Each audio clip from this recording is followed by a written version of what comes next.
Почитувани гостин во неделното интервју на Радио Слободна Европа е пратеникот и подпредседател на ВМРО-ДПМН Александар Николовски. Со него разговараме за активниот бојкот на опозицијата, најавените протести на 18 јуни, барањето за предвремени парламентарни избори, економската криза и аферите кои што ги отвори ВМРО-ДПМН. Господине Николовски, дали одржувањето на предвремените парламентарни избори зависи од почетокот или одложувањето на преговорите на Северна Македонија со Европската унија? Па, апсолутно мислам дека не зависи предвремените парламентарни избори од почетокот на преговори. Ние сакаме, посакуваме, бараме Македонија да почне преговори со Европската унија, не заради власта, туку затоа што тоа го заслужуваат граѓаните на Македонија. Од друга страна, политичката криза е толку длабока, се посилна станува и економската криза. За жал, Македонија се соочува и со национална криза, така што единственото решение се предвремени парламентарни избори, особено после делегитимирањето кое што се случи на власта на минатите локални избори, кои што се случи во месец октомври 2021 година, така што еве ќе помине и година дена од локалните избори. Тоа беше доволен временски период да власта на СДСМ и ДУИ покаже дека може поинаку, но не само што не покажа дека можат поинаку, туку одат и во полоша насока за државата и затоа единственото решение се предвремени парламентарни избори. Ако сакате дури и Македонија да почне преговори со Европската унија, неспособна влада ќе ги води лошо тие преговори, способна и компетентна влада ќе ги води добро тие преговори. Дали со активен бојкот на собранието и со најавените протести на 18 јуни ќе убедите власта да оди на предвремени парламентарни избори? Па мислам дека периодот на убедување заврши. Ние имавме месеци во кои што се обидувавме низ политички диалог да ја убедиме власта да одиме на предвремени парламентарни избори. Сега сме доведени во ситуација да мора да ја притиснеме власта на СДСМ и ДУИ да одиме на предвремени избори и затоа ја правиме активната блокада во собранието, а исто така и затоа најавивме голем сенароден протестен собир на сите граѓани кои што сакаат да ни се приклучат на 18 јуни во Скопје. Јас очекувам десетици, можеби и стотици илјади луѓе да го посетат тој сенароден протест на кој што јасно ќе се испрати порака до власта дека мора да се случат промени во Македонија. Но дали е потребно да се прават дополнителни трошоци во ек на економска криза, бидејќи изборите чинат пари? Видете, изборите се случат, прашање само кога, така што образложението за трошоци за изборите не држи, затоа што изборите има. Прашањето е колку Македонија губи економски од неспособната власт. Еве само еден податок. Во период од 2019 до 2021 година, значи сите години на владење на СДСМ и ДУИ, Македонија има произведено за 1 милион мегават часови помалку електрична енергија. Ако 1 мегават час на светските берзи е 250 до 260 евро во моментов, тоа се изгубени 250 до 260 милиони електрична енергија која што мора да се увези и тие девизи да излезат надвор и затоа сметките на граѓаните се покачени веќе за 10%, а ќе бидат покачени веројатно за дополнителни 30%, а за компаниите, за општините и за институциите се покачени 500 до 600%. Треба да знаат граѓаните дека фирмите во кои што работат веќе плаќаат 5 до 6 пати повисока цена на електрична енергија и прашање на време е кога ќе остават клучот на врата и ќе затворат, затоа што нема да можат да ги плаќаат сметките за струја и ќе ги испуштат тие работници на улица. Од една страна ја критикувате власта за мерките со цел да нема ново покачување на цените, а од друга страна велите задолжувањата со кои треба да се спречат поскапувањата се високи. Па проблемот е дека задолжување има, а и поскапување има. И тоа е клучниот парадокс на оваа лоша економска политика која што ја води власта, а тоа е дека парите одат во дупка, односно граѓаните не ги гледаат парите. Нити се, еве на пример, да се градеше инфраструктура, можевме да разбериме, се гради инфраструктура, па таму одат парите. Нити се градат автопати, нити се градат хидроцентрали, нити се градат мостови, нити има посериозни инфраструктурни проекти во железницата. Од друга страна, поскапува лебот, брашното, маслото, основните производи и клучното прашање кое што секој граѓанин, обичен граѓанин си го поставува е каде одат парите и тоа е нешто што ние сериозно планираме да го отвориме при расправата за ребалансот на буџетот, затоа што постои една огромна дупка, црна дупка практично. ВМРО-ДПМН тврди дека ќе ја извлече државата од криза ако дојде на власт, но не кажувате како ќе го направите тоа. Има неколку мерки кои што веќе ги имаме презентирано, секако кога би биле во институциите би можеле да работиме и подобро. Прво е намалување на враќање на системот на рамен данок и намалување на данокот на добивка и на персоналниот данок на 8%, со што Македонија би била држава повторно со најнизок данок во Европа. Тоа е прва работа. Втора работа, силен стимул и подршка на домашните инвеститори, низ бескаматни кредитни линии кои што би ги поддржала државата и сериозни грантови, како и привлекување на странски инвестиции кои што за жал во овие скоро 6 години владење на СДСМ и ДУИ скоро и да не доаѓаат во државата. И четврто, многу значајно, поттикнување на извозот. Сметаме дека Македонија може да е многу компетитивна во услови на светски раст на цени на енергенси. Ако Македонија доволно произведува електрична енергија самата, а може, споредено со компетитивната и релативно ефтина работна сила и ресурсите кои што би ги обезбедила, може да е многу компетитивна на странските пазари. И секако тука како пета компонента е земјоделието. Цената на храната расте, македонските ниви и полиња остануваат необработени, еден силен стимул на земјоделието, како и може да се раздвижи таа гранкова, само 5 мерки може да се споменат и многу повеќе. Ја споменавте цената на струјата. ВМРО ДПМН тврди дека причината за поскапувањето на струјата е лошото управување со Елем и со РЕК Битола и затоа граѓаните ќе се соочат со 30% повисоки сметки. Но ревизорскиот извештај покажа дека во изминатите 9 години над 42 милиони евра се потрошени на енергетски проекти кои не се завршени и на опрема која што се уште не е во функција кај државните електрани. Дали и ВМРО ДПМН сноси вина за лошото управување? Добро е што го отворив тоа прашање.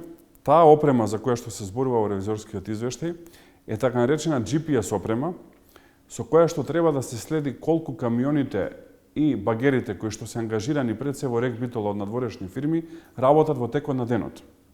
Затоа што доколку ги прочитате извештаите на Васко Ковачевски како директор на Елем, ќе видите дека камионите во РЕК Битола вртат и по 36 часа, иако денот има 24 часа, а во суштина не работат ни по 8 часа и затоа ни фали 1 милион мегават часови електрична енергија само во 2 години.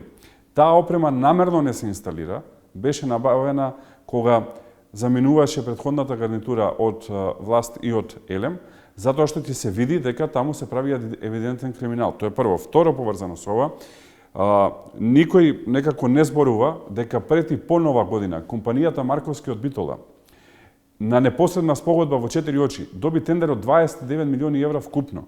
Во историја на држава не се случило на некому во 4 очи да му се дадат 29 милиони евра тендер. Од тоа не гледаме никаков резултат да е потрагична целата ситуација во однос на енергетиката. И клучното прашање, кое што сите ние си го поставуваме, е зошто не функционираат како што треба РЕК Битола и РЕК Осломи. Во Осломи воопшто не се копа јаглен, туку се увезува јаглен, иако има резерви на јаглен, а во Битола тоа се прави крајно нестручно и крајно криминално. И затоа го повторувам податокот, ова е само за години во кои што СДСМ и ДУИ се на власт, од 19 до 21 година имаат 1 милион мегават часови дупка, тоа се пари кои што граѓаните мора да ги платат за да се увезе електрична енергија. Зошто никогаш не ја исклучивте ДУИ како можен коалиционен партнер во власта? За жал, ДУИ е многу долго на власт. Тоа е избор, ако сакате, и на граѓаните албанци кои што живеат во Македонија, но мислам дека е време да се случат промени и ние јасно сме кажале дека наш партнер се Алијанса за албанците и БЕСА и се надеваме дека со нив ќе формираме влада. Да, но тоа значи дека постои шанса да коалицирате со ДУИ, ако е потребно. Доколку е потребно да се обезбеди Бадентерово мнозинство, секако дека ние нема да одиме против волјата на граѓаните, но ние би сакале граѓаните албанци да гласаат за политичките партии Алијанса на албанците и БЕСА, како и можеле да ја направиме промената. И по ова што го слушам, еве да бидам и подиректен, мислам дека таа промена ќе се случи. Бројни граѓани албанци се незадоволни од владењето на ДУИ. Со интерпелацијата на собранискиот спикер Талат Џафери, како што соопштивте, треба да се покаже дали СДСМ се води од демократски капацитети или од гола власт. Како очекувате оваа интерпелација да помине, кога и за време на ВМРО ДПМН не беше изгласана ниту една интерпелација? Па тоа е добро прашање. Мислам дека доколку помине интерпелацијата на Талат Џафери, веројатно ќе падне и владата. И од СДСМ се свесни дека практично зависат од ДУИ. Тие секој утро и секоја вечер се молат дури да не излезе од владата и да уште некој месец го продолжат политичкиот живот, но на крајот на денот е и прашање на чест, затоа што не се случило досега председател на собрание вака да се однесува во собранието, не можете да споредите со било што друго и затоа мислам дека треба понесе одговорност. Дали ти имаат храброст да понесат одговорност, тоа е веќе друго прашање. Да, но ВМРО ДПМН немала капацитет да гласа за никого од својата партија за да помине интерпелацијата. Од своја партија сме разрешувале, а ако сакате коалиционо исто така сме разрешувале, во однос на председател на собрание ваква ситуација немало, не може да се спореди. ВМРО ДПМН во изминатиот период на пресконференции отвори низа афери за како што тврди криминалното работење на власта.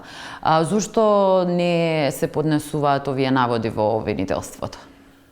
Затоа што еден експеримент кој што го имавме не успеа, ние поднесувавме кривични пријави до обвинителството, сите до една беа ставани во фиока. Не се отфрлат од причина што има доволно материјали таму, но не се ни работат. За жал, под притисок се и судството и обвинителството, не сум јас единствен кој што кажува тоа е очигледно треба да се ослободат за да можат да работат, така што во вакви услови само би му биле алиби на било кого да утре каже еве поднесува кривична пријава, но нема постапка за мене, тие се сменат работите во државата, тие дојде влада предводена од ВМРО ДПМН и тие може да се отворат сите овие работи и добро да се разгледаат и добро да се истражат. Јас не велам за никого однапред дека ќе биде осуден, но доколку има одговорност, доколку има докази, секако треба да има и одговорност. Обвинителството во случајот Талир 2 во кој се обвинети поранешниот премиер Никола Груевски и генералниот секретар поранешен на ВМРО ДПМН Кирил Божиновски побера за пленување на седиштето на ВМРО ДПМН. Што доколку судот донесе ваква одлука? Тој случај беше отворен 17 месеци после завршувањето на мандатот на специјалното јавно обвинителство и единствен случај кој што специјалното јавно обвинителство го отвори незаконски, односно после завршувањето на мандатот. Тој случај, доколку имаше во Македонија нормален и непристрасен суд, воопшто не требаше да се разгледува, но затоа што се работи за сериозен политички притисок, затоа се разгледува. Јас кажав уште во тоа време дека има мастер план за затварање на ВМРО ДПМН и прогласување на ВМРО ДПМН за организација која што не може политички да действува во период од најмалце 2 години. Но тоа што мислам дека не го сваќаат од СДСМ и тоа е клучната разлика меѓу нас и СДСМ е што имотот не ја прави политичката партија, туку членството, идејата и програмата. ВМРО ДПМН може и ќе победува од улица, ВМРО ДПМН победи на претходниве локални избори со замрзнат имот и со блокирана сметка со огромни долгови. Така што имотот и сметките не ги носат победите на изборите, туку волјата на граѓаните. Но дали според вас е во ред што, како што дознавме од Талир 2, биле потрошени 190.000 евра за ситен инвентар како свикници, вазни, а постојано власта ја обвинувате за непродуктивни трошења? Во однос на седиштето на партијата, секоја партија мора да има седиште. Дали некому тоа му се допаѓа или не, како изгледа, е прашање на личен вкус, но овдека се работи за исклучиво политички мотивиран случај, кој што се води против партијата, со цел, како што кажав, партијата да остане без имот. Да, но не ми одговоривте еве дали вие лично ги оправдувате ваквите трошења. Прво, можеме се тоа да одговорам, прилично тенденциозно настапува обвинителот, затоа што оди со паушални изјави, без никакво вештачење позади себе и без никаков доказ. Вие ако соберете маси, столици, компјутери и така натака, затоа што не е само седиштето, туку се и 16 штабови на ВМРО ДПМН, можеби сумата ќе и поголема од тоа затоа што треба да функционирате. Но ако го кажете како единечна сума, секој нормален граѓанин би рекол дека тоа е многу. Ви благодарам за издвоеното време. Беше задоволство. Тоа беше се во неделното интервју на Радио Слободна Европа. До гледање.